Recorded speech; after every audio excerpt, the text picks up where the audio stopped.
India से जब ये तेल निकला है तो इसकी कीमत थी $69 पर बैरल। तो मतलब इंडिया ने इसमें $17 कमाए हैं। अब मैं आपको एक और बात बताऊं, मोदी क्या करने जा रहे हैं। इस वक्त दुनिया की जो सबसे वैल्यूड और जिस पे लड़ाई हो रही है चाइना और अमेरिका की, वो माइक्रोचिप है, वो जो वॉशिंग मशीन से लेके आपके सुपरसोनिक जहाज तक में लगती है, और ताइवान 90% वो बनाता है, उसमें भी वो जा रहे हैं। पहले पहुंचने वाले 4 रूसी एलपीजी टैंकर्स को तोरखम टर्मिनल पर 22 डेज के बाद क्लियरेंस मिली थी, लेकिन 11 एलपीजी टैंकर जो हैं वो अभी तक क्लियरेंस के इंतजार में हैं। एक दफ़ा एक्सपोर्ट होकर रशिया से इंडिया आ गया, इंडिया ने उसको वैल्यू एडिशन की, रिफाइन किया, उसके बाद उन्होंने इसको री एक्सपोर्ट कर दिया to Europe and other destinations and they make money. जो तौलिए जो कि पाकिस्तान जबरदस्त बनाता है, वहाँ तौलिए कहाँ के थे? Made in Israel.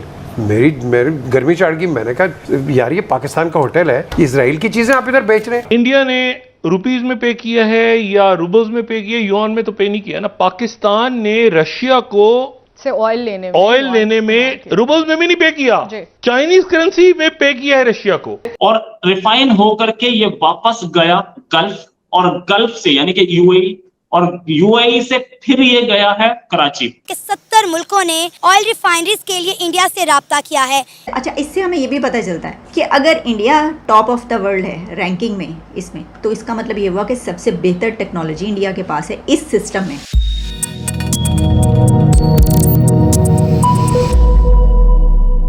दोस्तों, पाकिस्तान में इस समय खुशियां ही खुशियां बांटी जा रही है पाकिस्तानी सरकार के द्वारा, और कहा जा रहा है कि देखिए हमने भारत के सबसे करीबी दोस्त रूस से भारतीय रेट पर ही तेल ले लिया है। और ये फेक न्यूज़ फैलाने के लिए पाकिस्तानी सरकार ने अपने मीडिया को लगा दिया, लेकिन एक मीडिया हाउस ने एक खबर गलती से लीक कर दी और उसमें ये बताया गया है कि जो पाकिस्तान ने तेल खरीदा है रशियन ऑयल के नाम पे, वो एक भारतीय रिफाइनरी ने रूस से मंगाकर पाकिस्तान को बेचा है, जिसमें उसने पैसे भी कमाए हैं। लेकिन ये बात जो है, इसे पाकिस्तान अब दबाने में लगा हुआ है कि हमने भारत से इनडायरेक्टली तेल खरीदा है। और मजे की बात ये है कि जो पाकिस्तानी मीडिया चीख चीख कर ये बात पूरी दुनिया को बता रहा है, वो ये बताने से कतरा रहा है कि पाकिस्तान ने रूस से ये जो तेल खरीदा है ये किस रेट में खरीदा है और कौन सी करेंसी यूज की है, क्योंकि भारत ने तो भारतीय रुपया दिया है रूस को, जबकि पाकिस्तान ने 100% चांस है कि चाइना से उधार मांग के और चाइनीज युआन में ये तेल खरीदा है। चाइना को इससे प्रॉब्लम नहीं होने वाली, क्योंकि उनकी फ्यूचर कॉलोनी अगर उनका पैसा यूज कर रही है तो इसमें दिक्कत की कोई बात उनके लिए है नहीं। इसी पर देखते हैं ये पाकिस्तानी मीडिया की लेटेस्ट वीडियो पसंद आए तो वीडियो कर देना है लाइक, और साथ में चैनल को सब्सक्राइब करने के साथ साथ बेल के आइकन पे जरूर से क्लिक कर देना, ताकि आपको अगली वीडियो की नोटिफिकेशन सबसे पहले मिल जाए। इंडिया में जो चल रहा है इस वक्त,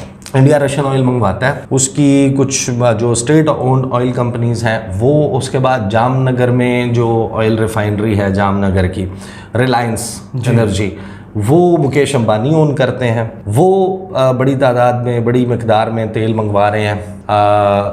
वेदिनार गुजरात की ही पोर्ट है और साथ जामनगर है, टर्मिनल्स बने हुए हैं, यहाँ पर ऑफलोड होता है, रिफाइन होता है और फिर री एक्सपोर्ट होता है। राइट, यानी एक दफ़ा एक्सपोर्ट होकर रशिया से इंडिया आ गया, इंडिया ने उसको वैल्यू एडिशन की, रिफाइन किया, उसके बाद उन्होंने इसको री एक्सपोर्ट कर दिया to Europe and other destinations and they make money. जहाँ डायरेक्ट रशिया बेच नहीं पाता। हाँ, अब ये उससे पैसा बनाते हैं। मसलन फॉर एग्जांपल आपको $50 फी बैरल मिल गया, आपने उसका जो शिपमेंट चार्जेस हैं वो सारे करके आपके पास पहुंच गया एट वट एवर रेट, आपने अपने रिफाइन करके उसको री एक्सपोर्ट करके आपने उसकी जो वैल्यू एडिशन की, और आपने दरमियान में $10 फी बैरल या $15 या $20 फी बैरल आपने बचा लिया, तो ये उनकी बचत होती है, वो मनी वो बनाते हैं या कमाते हैं। रूस का तेल और मोदी का खेल, ये कहानी है पाकिस्तान के तेल की।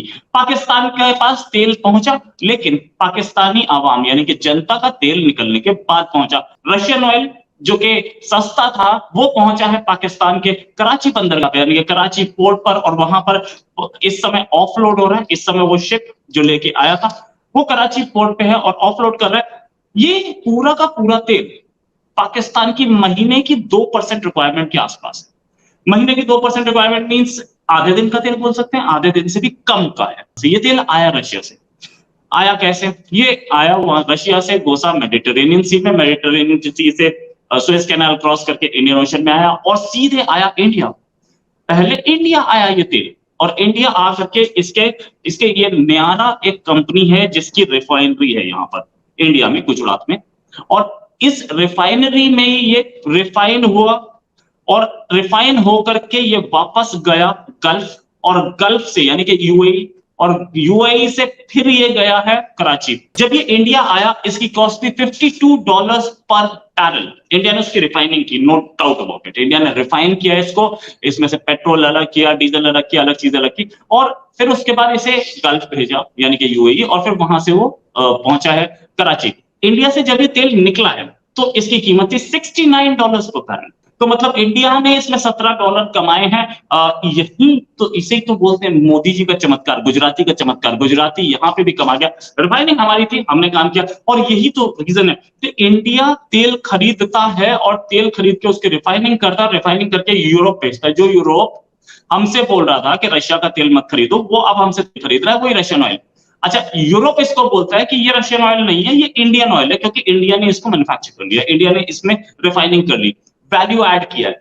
यही चीज अगर पाकिस्तान के हिसाब से बोली जाए तो बिना 370 दोबारा लगे या कश्मीरियों को धोखा देके इन्होंने ये तेल हमसे खरीद दिया, क्योंकि ये तो इंडियन ऑयल है ना। अगर यूरोपियन स्टैंडर्ड से चले तो यूरोपियन स्टैंडर्ड तो ये मानते होंगे ना, तो यूरोप ये मानता है कि ये तेल इंडियन है।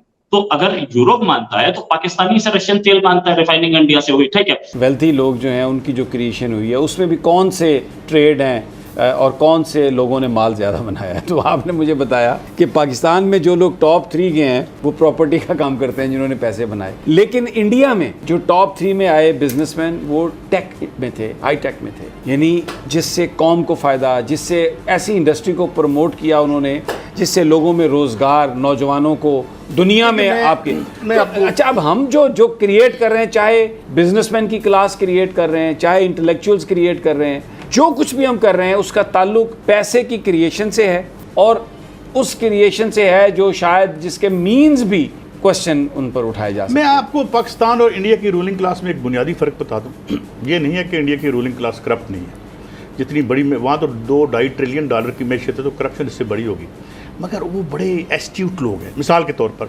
160 बिलियन की तो वो सिर्फ आईटी एक्सपोर्ट करते हैं। यही बात है, दुनिया में सबसे बड़ा जो मुल्क एक्सपोर्ट करता है वैक्सीन, वो करते हैं। अब मैं आपको एक और बात बताऊं, मोदी क्या करने जा रहे हैं। इस वक्त दुनिया की जो सबसे वैल्यूड और जिस पे लड़ाई हो रही है चाइना और अमेरिका की, वो माइक्रोचिप है।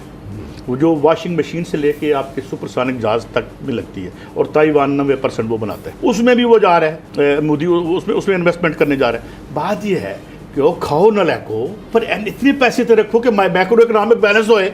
$550 बिलियन वो रख के बैठा है मोदी, हर जगह जुल्म कर रहा है, बर्बादी कर रहा है, मुसलमानों पे हमले कर रहा है, RSS ने वहाँ बेड़ा गर्क किया हुआ है, उधर कश्मीर में बर्बादी कर रहा है। तो मगर ये देखो ना कि मैक्रो इकोनॉमिक बैलेंस रखा हुआ है, वो बैगिंग बाउल लेके जगह जगह टके टके के लिए फिर रहा होता।